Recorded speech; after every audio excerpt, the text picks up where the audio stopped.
నమస్తే, welcome to legend TV. మనతో పాటు ఉన్నారు మాజీ కేంద్ర మంత్రి వర్యులు బలరాం నాయక్ గారు. సార్ చెప్పండి సార్.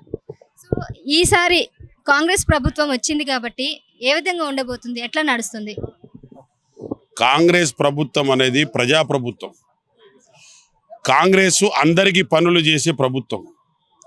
ఆ రోజుల్లో కూడా మా ఎస్టీలకు ఇవాళ ఉన్నారే బంజారా సోదరులు కానీ ఎవరన్నా కానీ ఆదివాసులు కానీ మేమందరము కూడా కాంగ్రెస్ పార్టీ ఇవాళ గెలిచిందంటే బంజారా సోదరులు ఆదివాసులు ట్రైబల్ చేయబట్టే తెలంగాణలో కాంగ్రెస్ పార్టీ గెలవగలిగింది.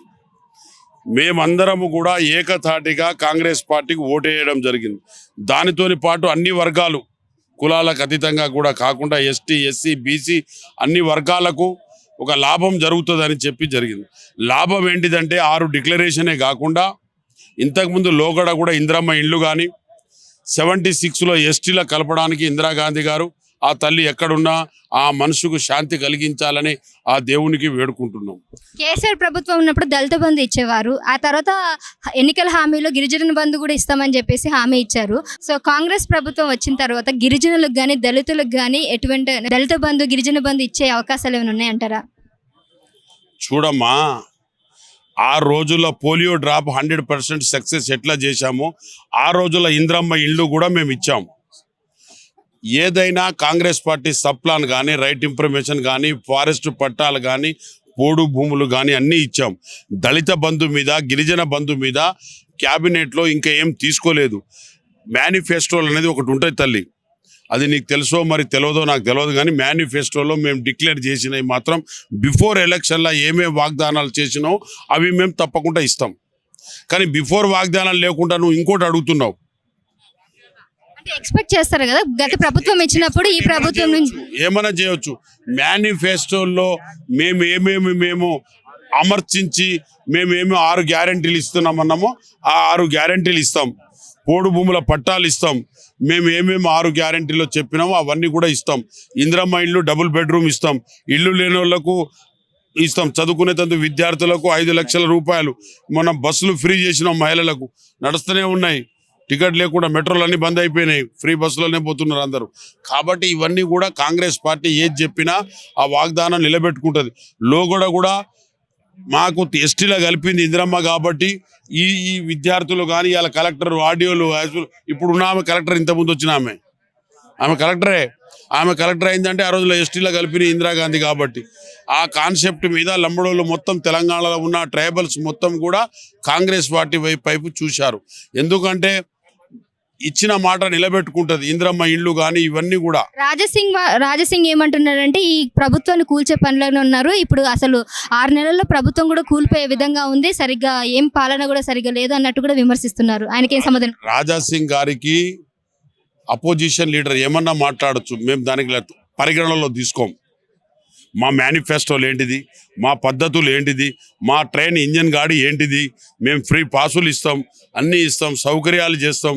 ఈ కేంద్ర విద్యాలయాలు, model schools, Eklavya schools, projects ఇవన్నీ మా కాన్సెప్టే వేరు, మా ఆలోచన వేరు కాంగ్రెస్ పార్టీది. ఇలా కేంద్ర విద్యాలయ ఏకలవ్య స్కూల్స్ నా నియోజకవర్గంలో చూడండి, రాష్ట్రంలో చూడండి మేము ఎట్లా గడిచాం. మేము ఇలా భద్రాచలం బ్రిడ్జ్ అయితే ఏటునాగారం బ్రిడ్జ్ ఆయన పాపం ఆయన అపోజిషన్ లీడరు హైదరాబాద్ గోషామైల్లో ఉంటాడు. ఆయన గోషామైల్ వరకే తెలుసు ఆయనకు. అయితే ఇంకా ఇప్పుడు ఏం చెప్తున్నారంటే రైతు బంధు గురించి ఇంకా ఏం సమాధానం రావట్లేదు ఇప్పుడున్న ప్రభుత్వం అన్నట్టు కూడా కేటీఆర్ గారు కానీ హరీష్ రావు గారు అంటున్నారు. అనే విషయం మేము మేనిఫెస్టోలో పెట్టలేదు. మేనిఫెస్టోలో కూడా పెట్టిన తర్వాత మేము ఇవ్వకపోతే నువ్వు ఎందుకు ఇవ్వలేదని అంటారు. ఏది మేము ఇస్తున్నాం కదా, రైతు బంధు వేస్తున్నాం, వేసేసినాం ఆల్రెడీ. కౌలకి రైతులకు కానీ కౌలుకి ఇచ్చే వాళ్ళకి కనీసం 5 ఎకరాలు ఉన్న వరకు ఇస్తామని చెప్పారు కదా, అలా వేసేసాం. అది కాదు ఇప్పుడు రానున్న రోజుల్లో అని అడుగుతున్నారు. రానున్న రోజులు ఇప్పుడే చెప్తే ఎట్లా, మనం రేపటి కాలంలో ఉంటుంది. రేపు ఆగిపోయినప్పుడు చెప్పుతాలి. వేస్తా అంటే ఎందుకు అడుగుతాను మీరు? వేస్తున్నాం కదా. రైతు బంధు ఆల్రెడీ మొన్ననే పడిపోయింది, నిన్న కాదు మొన్న ఆల్రెడీ పడుతూనే ఉన్నాయి. 2-3 ఎకరాలకు వేస్తూనే ఉన్నాం. అంటే నా ప్రశ్న ఏంటంటే గత ప్రభుత్వం నుంచి రైతులందరికీ ఎవ్రీ మంత్ వస్తది కదా, మరి నెక్స్ట్ ఈ ప్రభుత్వం నుంచి అలా వచ్చే అవకాశం ఉందా లేదా? వాళ్ళకు కూడా ఉంటుంది కదా. ఇది ఇది ఇది ఇది వచ్చింది సార్, ఇప్పుడు రావాలి కదా, ఇంకా చాలా రోజులు ఉంది కదా. స్టెప్ బై స్టెప్ వస్తాయి తల్లి, తప్పకుండా వస్తుంది. కాంగ్రెస్ పార్టీ మేనిఫెస్టోలో ఏం పెట్టిందో బిఫోర్ ఎలక్షన్ 6 స్కీములు కానీ ఇంకోటి కానీ, ఇప్పుడు రైతు బంధు కూడా వాళ్ళు కంటిన్యూ చేసిన స్కీమ్నే మేము కూడా కంటిన్యూ చేస్తున్నాం. సరే, అయితే ఇప్పుడు మీ గురించి మాట్లాడినా అయితే ఇప్పుడు మినిస్టర్ గురించి, అంటే మినిస్టర్ వచ్చే అవకాశం ఏమైనా ఉందా అంటారు, లేదంటే ఎమ్మెల్సీ కానీ ఏదైనా ప్లాన్ ఉందా? మా కాంగ్రెస్ పార్టీ అధిష్టాన మేరకు ఉండుమంటే ఉండిపోయిన ఎమ్మెల్యేకు నువ్వు వద్దు, ఎంపీకే పోటీ చేయమన్నారు, మళ్ళీ మంత్రి ఇస్తామన్నారు. వాళ్ళు ఏది ఇచ్చినా మాకు ఏది ఇచ్చినా నేను దానికి అంగీకరిస్తా. రేపు మంత్రి ఇచ్చినా అంగీకరిస్తా, ఎంపీ ఇచ్చినా తీసుకుంటా. నువ్వు ఎంపీకే బొమ్మని అన్నారు అనుకో, మొన్న సోనియా గాంధీ గారు, రాహుల్ గాంధీ గారు అందరూ కూర్చొని, వేణుగోపాల్ గారు నువ్వు ఎంపీకే పోవాలి నాయక్ సాబ్ అంటే ఓకే అని ఒప్పుకొని వచ్చిన. మళ్ళా నీకు గవర్నమెంట్ వస్తే మేము మంత్రి కూడా నీకు సౌకర్యం చేస్తామన్నారు. సరే, ఏది చేసినా పర్వాలేదు. కాబట్టి మేము వర్కర్లు అన్ని నియోజకవర్గాలు తిరిగిన, రేవంత్ రెడ్డి గారితో తిరిగిన, ఆదిలాబాద్ తిరిగిన, మా నియోజకవర్గాలు తిరిగిన.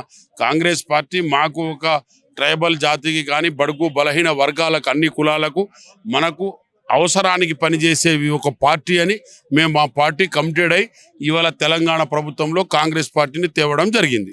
కాంగ్రెస్ ప్రభుత్వం ఈసారి ఎన్ని ఎంపీ సీట్లు తీసుకునే అవకాశం ఉంది 15లలో? దాదాపుగా అన్ని సీట్ల మెజారిటీ వచ్చి గెలుస్తామని నేను అనుకుంటున్నా. ఎంపీ 11 వచ్చే అవకాశం ఉందంటారా? 11 సీట్లు మొత్తం ఎంత? 15. మాకు 15 వస్తాయని అనుకుంటా. 16 సీట్లు. 16.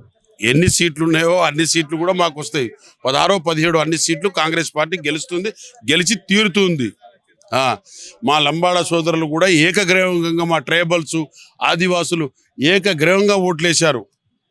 మా ట్రైబల్స్ పోటీ చేసిన కాడ 50,000, 40,000, 30,000 మెజార్టీ వచ్చిన ఈ తెలంగాణ రాష్ట్రంలో నేను మా జాతిని పొగడడం లేదు. అన్ని కులాలకు కూడా, బడుగు బలహీన కులాలు ఏ విధంగా ఉంటే ఆ విధంగానే గవర్నమెంట్ నడుస్తుంది. Right sir, thank you. So thank you sir. So sir చెప్తుంది ఇదే విధంగా ఖచ్చితంగా ఎంపీ సీట్లు అన్ని కూడా తనే గెలిచే అవకాశం, కాంగ్రెస్ ప్రభుత్వం గెలిచే అవకాశం ఉంది అంటున్నారు. గిరిజనులకి ఎస్సీ ఎస్టీ డిక్లరేషన్ కూడా ఇచ్చే ఆలోచన ఉంది అని కూడా చెప్తున్నారు. సో చూద్దామండి, ఇంకా కొన్ని రోజులు మాత్రం ఉంది ఎంపీ ఎలక్షన్స్కి ఏం జరుగుతుంది అనేది. Thank you.